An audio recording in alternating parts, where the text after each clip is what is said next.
Muchísimas gracias, Rafael. Ernesto, qué bueno que estás aquí con nosotros.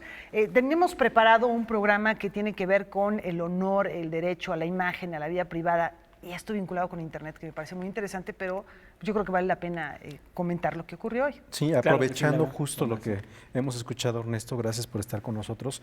¿Qué es lo que te pareció el informe de gobierno en lo que regularmente estamos discutiendo Noticias 22 en este segmento en donde colaboras tú con Clara Luz Álvarez? Claro, bueno, de entrada me parece que pues es una serie de datos, de cifras que se convierten en un acto de fe porque no tenemos la manera inicialmente de cotejar lo que se dice de lo que se hace. Yo te podría decir que no fueron 320, sino 325. Entonces, eso por un lado. Por otro lado, el despliegue de publicidad, pues es un despliegue que pareciera estar hecho para otra época, ¿no?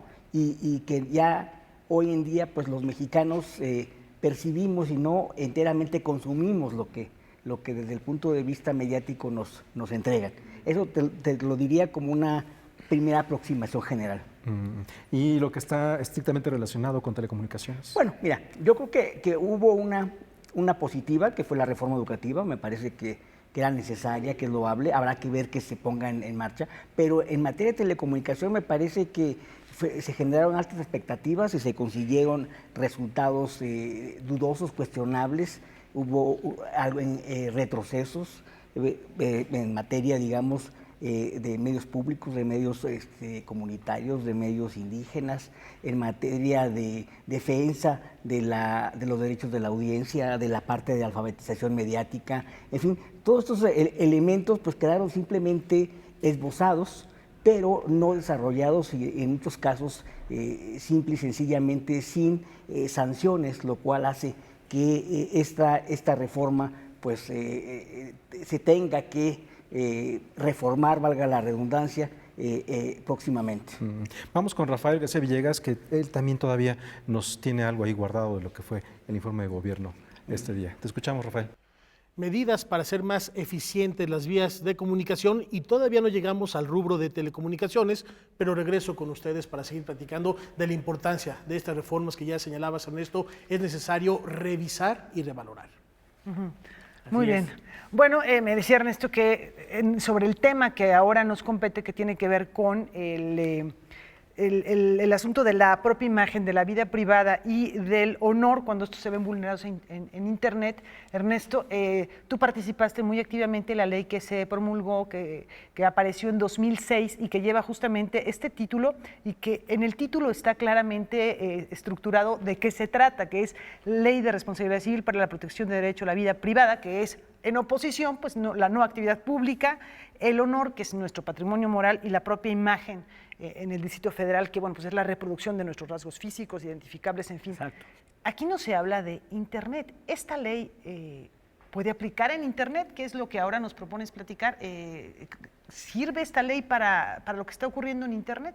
Bueno, eventualmente, mira, uno de los grandes problemas que ha tenido Internet y donde pareciera que hay una libertad absoluta, porque la percepción de la gente es que como Internet no está regulado y es descentralizado y aparte está ubicado en distintas partes del mundo simultáneamente, pues no puede haber norma que lo regule.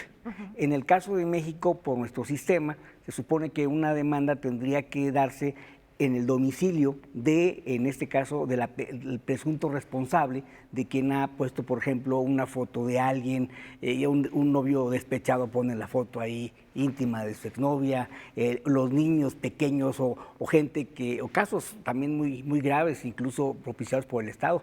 Caso de Alfredo Beltrán Leiva, que lo abatieron, lo desnudaron y le pusieron billetes ahí, y esa imagen, claro. Este tipo de cosas están y pareciera que no hay nada que hacer. Sin embargo, esto no es así.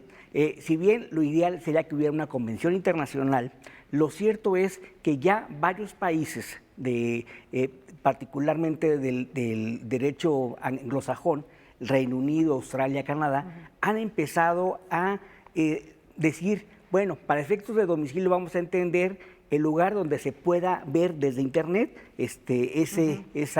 esas fotos, esas imágenes, y en este sentido pues se puede llevar a cabo un juicio. Esto ha hecho que se difunda tan ampliamente en Europa que se ha dado lo que le llaman libel tourism o mercado de ofertas judiciales. De decir, bueno, vente a este país y aquí te lo doy en más rápido, te resuelve el problema, tengo más causales para poder protegerte y además las costas judiciales y el costo del juicio son más baratos. Y entonces uno dirá, ¿y esto para qué nos sirve? Bueno, nos sirve porque por los intercambios que se tienen en el mundo, una corte, por ejemplo, del Reino Unido, emite una resolución en contra de una instancia o una persona en Estados Unidos, simplemente le dice al juez de Estados Unidos que en su nombre ejecute esa sanción.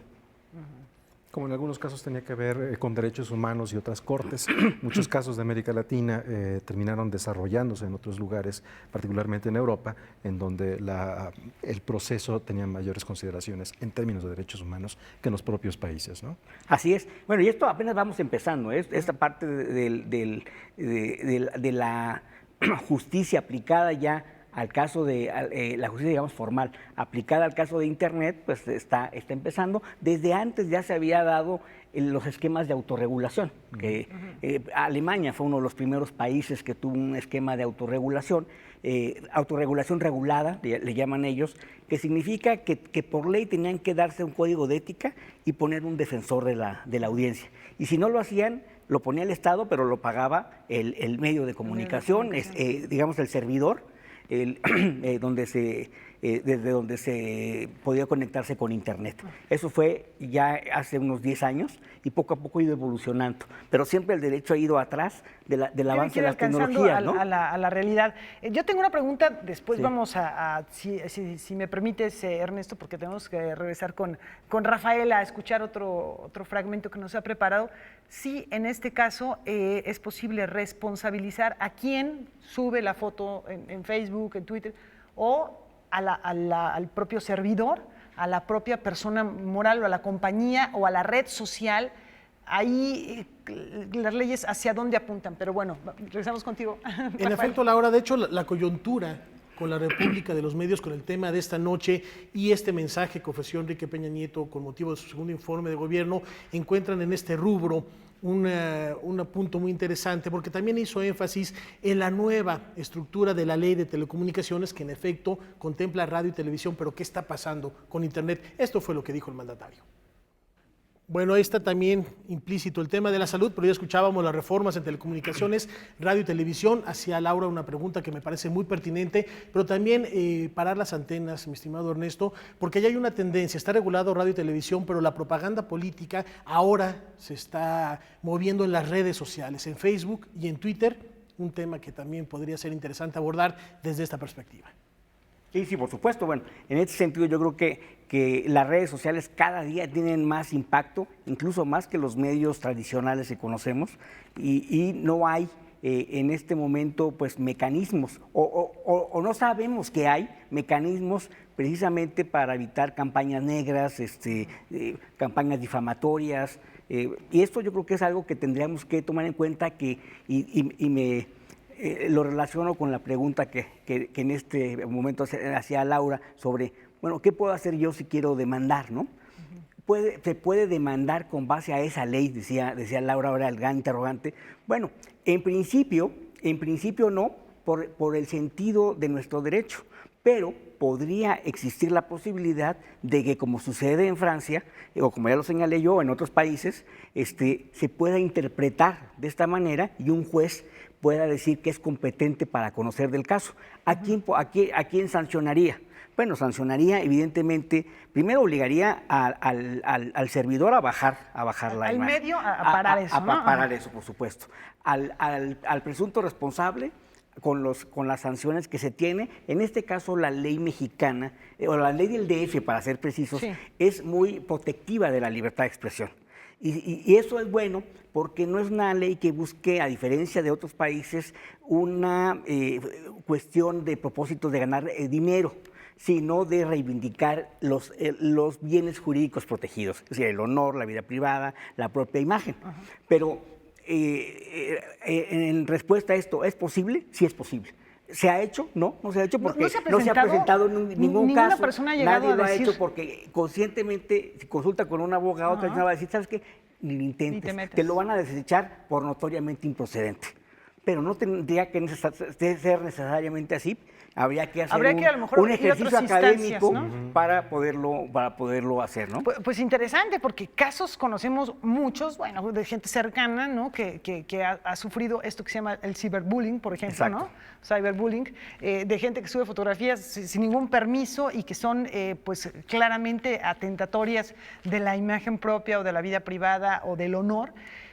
Y sí, no ha pasado absolutamente nada. Ernesto, ¿qué te parece si en otra ocasión seguimos platicando de esto? Gracias por estar aquí. Al contrario, gracias a ustedes.